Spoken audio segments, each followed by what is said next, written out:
Hey guys, it's Sam, and today I'm going to be discussing the couples that I read about in 2015. So as you guys know, I've already done my favorite books of 2015 video, which I will link on the screen, but I got the idea to talk about couples from Marina's, from My Name is Marina. She did a whole kind of video series on books of 2015, and she ranked her favorite to least favorite protagonists and stuff like that, and one of the things that she did was favorite couples. As you guys know, I love talking about couples. This was a chance to talk about pretty much all of the couples that I've read about in 2015, so I have 35 on here that I've read about. Again, I probably left some out if they were just like very minor couples or stuff like that, but for the most part, these are main canon couples. I'm not mentioning any kind of like ships that are non-canon. These are canon couples, and I'm going to go through them as fast as possible, starting from my least favorite to my most favorite of 2015. Number 35, my least favorite couple was Will, Agnes, and Brandy, the kind of love triangle that was in Cut Both Ways by Carrie Masrobian. I've done a full video on this because it's one of my most hated books 2015, but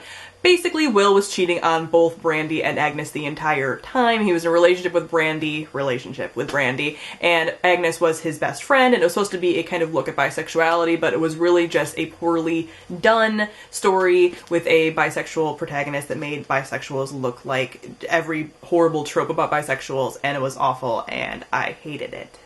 Number 34 is Travis and Abby from Beautiful Disaster by Jamie McGuire, another book that I have ripped apart this year and hated so much. It is an abusive relationship in a lot of ways. I've done a whole video just cataloging all of the abusive tropes in this from abuse websites. Number 33 is Skye and Dean from Hopeless by Colleen Hoover. The very beginning of the book, it was pretty much fine, and then towards the last half, I was like, everything that they're doing is icky, and the things that are happening is just icky. Like, the whole relationship is just, in a word, icky. That's all I can say about it.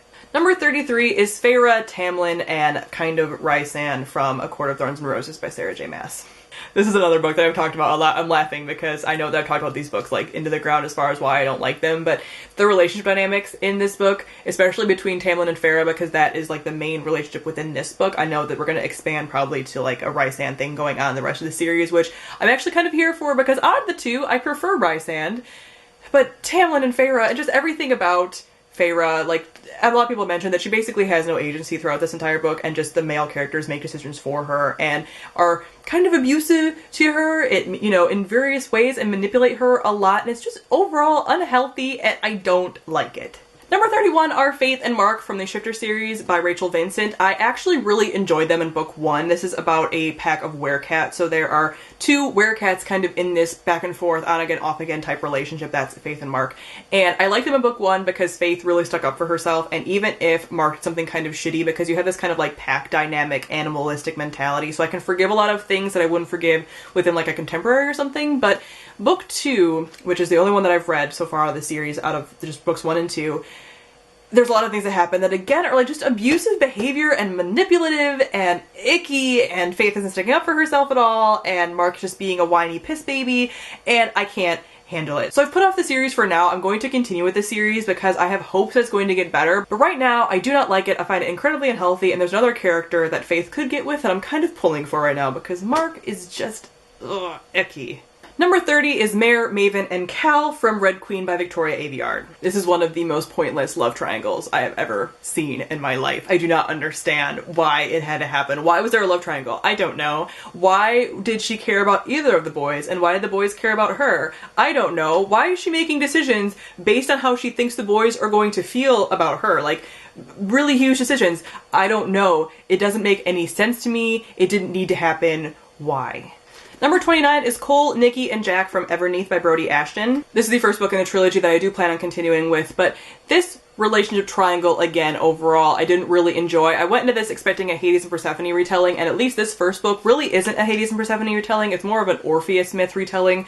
So the Orpheus myth stuff, I kind of enjoyed. So I kind of enjoyed part of the relationship a little bit, part of the triangle, but the other half I was like, why is this even a thing? I don't understand. Why is there this kind of weird conflict? I don't really get it. So overall, this love triangle kind of has hope, but not really. I don't really know. I'm going to continue because, like I said, Hades and Persephone, but overall, not a very big fan of this love triangle. Number 28 is Eleanor and Park by Rainbow Rowell. I know that this is a huge fan base, but I personally did not enjoy this relationship. I think that it was a little unrealistic. There are certain elements that are kind of realistic, but overall this is a relationship between two main characters who don't really talk and don't know anything about the other one. They talk kind of about like books and music and comics and stuff, but overall don't talk about anything else important, and it's still portrayed as this like never-ending love kind of thing. Don't really like it. Number 27 is Alina and Mal from the Grisha trilogy. Did you expect this to be lower? Because I did, but when looking at it, I honestly had to put them a little higher than I was thinking. While I personally don't enjoy this romance, and like I said, I'm talking about canon relationships here, so while there are relationships that I feel like could have been better and pairings that would have enjoyed more and characters that I find way more interesting than Mal in the Grisha trilogy, overall, I couldn't fault this relationship entirely. There are points that, yes, Mal treats Alina nicely, I guess. Watch my reviews and stuff. I've talked about the series enough of you guys to know that I don't like this particular pairing, okay? I just don't like it. Number 26 is Faye and Li Wei from Soundless. This is a pre-page 1 love interest, and this book is just too short for me to develop any kind of feelings for these characters. I didn't have any kind of doubt about what was going to happen with them. It was very predictable, and they were just kind of both bland characters that I don't remember a ton about, and I only read it last month. Number 25 is Rio, and I don't even know his name, from Atlantia by Ali Kandi. This, again, was just forgettable romance. I remember thinking, oh, they're nicely suited for each other when I read the books, but that's because they're both kind of plain and forgettable characters. Number 24 is Peter and Laura Jean from P.S. I Still Love You by Jenny Han. I've only read the first book, I haven't read the second book in the duology, but again, these are characters that I don't really feel like are very well suited for one another. I'm not sure how it goes in the second book, but there are things that happen in the first book that I was just like, I don't really think you guys should end up together, and you're just kind of not well suited for one another, and there was a lot of like questionable things and tropey kind of things happening. So it's a relationship that I do want to end up seeing what happens with them, but overall, like, I'm not particularly drawn to pick up the book right now because I don't really know how I feel about them. Number 23 is Ollie and Maddie from Everything Everything by Nicola Yoon. While I really enjoyed this relationship and I thought it was super cute, there are some things that were kind of done at the end that I feel like were just not very realistic and were just a little bit too convenient for me. So while this is a very cute relationship, it's not my favorite by any means. Number 22 is Samantha and AJ from Every Last Word by Tamara Ireland Stone. This is another relationship where I thought, oh, they're cute, but I actually forgot AJ's name, and this is one of my favorite books from last year as far as contemporaries, but I forgot AJ's name, so I don't love this book for the relationship, I love it for everything else in it. Number 21 are Katie and Damon from the Lux series by Jennifer L. Armentrout. I've only read the first 2 books in the series, so I can't talk about anything else in the later half of the series, but I enjoy them. I enjoy their witty banter and their sexual tension and everything, but I do find some things about them a little bit problematic, and especially in the first book, there's some things that Damon does that are just like, oh, Damon, but it's a very typical paranormal boyfriend kind of thing going on, so I just forgive things a little bit with them because I just kind of know what to expect. There's different tropey things that happen, but again, I like it for the witty banter and the sarcasm and everything, but there's parts where I'm just like, you are problematic. Number 20 are Claire and Aiden from Hello, Goodbye, and Everything Between by Jennifer E. Smith. For as short of a book as this is, I really enjoy this relationship. It's a very realistic look about 2 teens that are trying to figure out if they should stay together or break up before college, and I think it was very realistically done, and the way it was handled, like I said, was just, that's all I can say, that they're realistic. It made sense. It was cute at times, and it was heartbreaking at times, and I really enjoyed it. Number 18 and 19 I'm going to combine in my thoughts because they are by 2 books from the same author. Number 19 is Emily and Frank from Since You've Been Gone. And number 18 is Amy and Roger from Amy and Roger's Epic Detour, both by Morgan Matson. So Morgan Matson writes some of my favorite contemporary romances. I just really enjoyed the relationships in here. I think they're healthy relationships. I think they're realistic. I think they're cute. There's a little bit of angst kind of in both of them, but not over the top. They're just fun, cute, contemporary reads, and I really enjoy both of them. I really enjoy the development of both of the characters, and both of the love interests in here are very well developed, and the protagonists are well developed, and they're stories that are about the romances, but also not just about the romances, and I really enjoy them.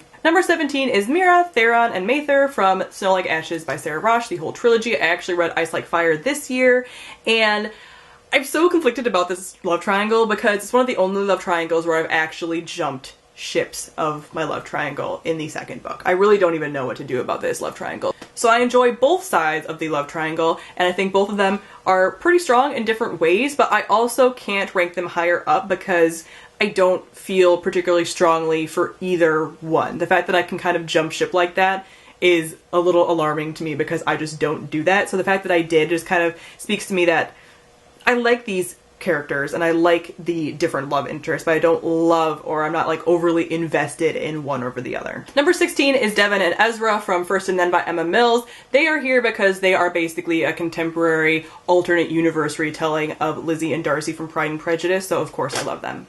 Number 15 are Gemma and Ryder from Magnolia by Christy Cook. I love their little relationship because they're basically like an anti-Romeo and Juliet. Their families want them together, but they kind of want to be apart. There's something that happened in their past that kind of makes them hate each other a little bit. And so we have this like biting, kind of sarcastic, will they, won't they, back and forth relationship, and they're just really cute, and Ryder is a really great book boyfriend because he's so sweet, and it's just a southern contemporary romance that I really enjoy.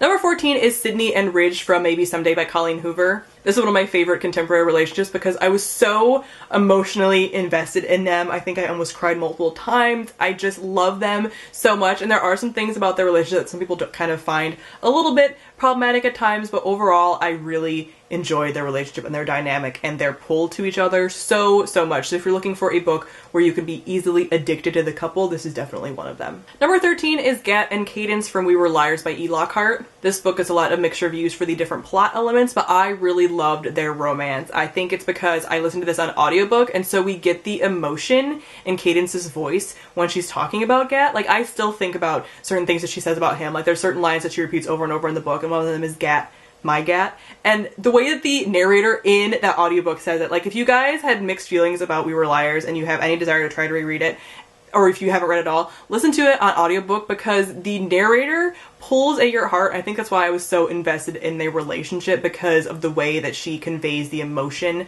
of Cadence and how she feels about Gat.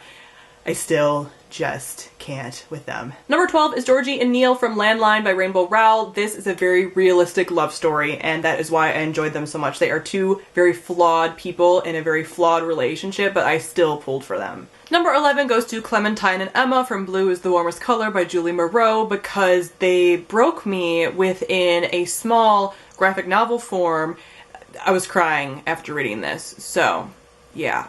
Definitely very emotional about this couple, and I've never felt that way about a graphic novel couple ever. Number 10 is Elliot and Kai from For Darkness Shows the Stars by Diana Peterfront. This is a Jane Austen's Persuasion retelling, and I read this also in one sitting, and it's one of those pre-page one love interests that's done extremely well because they have all this history and you can feel it and it hurts you. You guys know the premise of Persuasion at all. This hurts you the exact same way, and you know how I love pain in couples. This is exactly that. I just realized that the couples from here on out pretty much all bring me pain, so it just goes without saying that my top 10 couples are painful, because that's the kind of couples that I like. Number 9 is Lenny and Joe from The Skies Everywhere by Jandy Nelson. Oh my gosh, I did not expect to be so invested in this couple. The couple is not the main focus of this story. This is a story about grief. Lenny is really struggling with the death of her sister, and there's a lot going on, and it's a very tumultuous time in her life. So things in her life and the situations in her life and the way that she's grieving are kind of making it a will they won't they between her and this guy Joe, and he is so sweet. He is definitely like book boyfriend material, and like I said, it's just so heart-wrenching what's going on with them, and it's just a product of their environment and the situation and grief and loss and all of that, and they're just tied up in this whirlwind with that, and they hurt me, and I love them. They're so good. Number 8 is a two-way tie because it's just the two Dahlia Adler couples that I read about this year. So the first is Vanessa and Brianna from Under the Lights by Dahlia Adler, and the second is Reagan and Dev from Just Visiting by Dahlia Adler. Both of these books have very realistic romances. They have people of color involved in the romances. There's diversity, as this is between a lesbian couple. There's so much going on with these couples, and both of them are cute. These are probably the least painful couples, although there is some pain involved. There's some angst involved with these couples, but they're probably the least painful because they're just realistic and cute, and their interactions are realistic. There is consent if there's any kind of sexual activity in any of Dahlia Adler's books. There is a strong theme of consent, which I just love, because a lot of times in YA, or any book in particular, you don't get any of that. The couples don't talk. There is no kind of like, oh, is this okay with you? Stuff like that. So I really love how she writes romance in general, and just the fact that not all banter is instantly witty and perfect, that sometimes things are awkward and sometimes things are just like you don't know where you sit with people. So I really enjoy both of these romances for similar reasons, because they are just so real and so relatable. Number 7 is Adam and Mia from the If I Stayed duology by Gayle Forman. I loved them, and I wasn't expecting to love them so much. I do not love the movie iteration of them, so if you've seen just the film, do not go by that, because the relationship is taken completely differently than how it is in the book. And in the books, it's definitely not the main focus. It's more of a focus in the second book in the duology, but in the first book in the duology, as you guys probably know what the whole premise is, it's not really focusing on the relationship. It's definitely an aspect of Mia's life, but it's not the main aspect. But I found the relationship in the books to be really pretty healthy, all things considered, and pretty realistic. And even in the second book, I really enjoyed things that were going on discussing their relationship and stuff. So I really loved them. And that's what made the movie iteration after I watched the movie so painful, because the movie just kind of tore apart everything I loved about their relationship and replaced it with crap. So number 6 is Alyssa and Hector from the Girl of Fire and Thorns trilogy, and oh my goodness, probably one of the healthiest couples that I do like as far as my fantasy couples. When it comes to fantasy, I tend to like the dark and twisty couples a little bit more, and the more like there's problems with these relationships and stuff like that. So they're probably the healthiest, but I love their relationship. There is so much goodness with this, and it's again a very slow developing relationship. There's no kind of insta love. It's based on mutual respect and love and friendship and a partnership, and I just have a lot of feelings about them. Actually, Kayla was recently talking about this, Kayla of Bookadoodles, in one of her videos, and she said one of the favorite quotes that is from the, which again isn't really a spoiler, but there's one part where Hector says, "I love you like a drowning man loves air," and it is so indicative of their relationship. It just gives me a lot of feelings, and I pretty much shipped it from the moment I even like saw them interacting, even though it's such a slow burn that like you're not sure if that's what's gonna happen. It happens, and it's just so beautiful. I love it so much. Okay, the top 5, we're getting down to the like nitty gritty. You guys probably already know who's gonna pop up in here, but these are the couples that it was really hard to even rank them. Like, it actually brought me pain ranking them. I have a bunch of stuff crossed out and a bunch of people written in different categories multiple times on my list, because I like really didn't know what I was going to do and who I was going to love most. And like picking favorites within these 5 is actually really hard. So all of these are really like my top favorites of 2015. Like, but I ranked them a little bit with like really petty, nitpicky qualifications. I ranked them. Number 5 is Kestrel and Aaron from the Winners trilogy, and especially in book 2, there's a lot of things going on. The reason I couldn't rank them higher is because they do have a lack of communication going on, okay? There's things in their relationship that aren't perfect, and they do not communicate for good reason. Like, there's reasons they're not communicating. The miscommunication plotline within these books is there for a reason, and it's realistic, and that's why it doesn't annoy me. But as far as the relationship, I can't rank them higher because they don't talk a ton because of certain things and certain reasons, so they can't be higher. But oh man, I am so ready for the last book, The Winter's Kiss. Like, I need it now. Number 4 is Agnieszka and the Dragon in Uprooted, and I've gone on and on about this book, so this is no surprise to anybody, but I love the relationship dynamic. It is not the main focus of the story. There's a lot more going on besides romance, like actually a lot more. I think romance is like 10% of the book, honestly, but that 10% we get is delicious. And I've honestly contemplated writing fan fiction about their relationship because I just need more of it. I need an entire book of them just doing like couple things and him being grumpy and her being perfect. And I have a lot of feelings about a couple that I really barely got to see a lot of. So that really speaks to me, because that really shows me like you love this couple so much, because I only got small snippets of them and yet they tear me apart. Number 3 is a two-way tie between 2 couples in one book, and that is in Six of Crows. Those 2 couples are Nina and Matthias and Kaz and Inej. Nina and Matthias are slightly below Kaz and Inej because Kaz and Inej are like my OTP for this book. But I have to talk about all of them in one. Like, I couldn't really break them up because they are all very important to me. Very important to me for different reasons. Nina and Matthias and Kaz and Inej have very different relationships. And Nina and Matthias speak to my more like love of like passionate relationships and like fiery relationships, and Kaz and Inej are definitely more of this like slow burning thing and like what's gonna happen with them. And I love both of them so much. Like I said, Kaz and Inej are a little bit above Nina and Matthias, but I love them both. They are very different but appeal to the same part of my shipper heart, and I don't know what to do about my babies. Like, so many things are reblogged on Tumblr revolving around either couple. Mostly Kaz and Inej, but Nina and Matthias too, because they just hurt me. This is down to the wire. And again, like I said, these couples are all so closely ranked that it's really hard to even like talk about number 1s. But number 2 is Leah and Rafe from the Remnant Chronicles.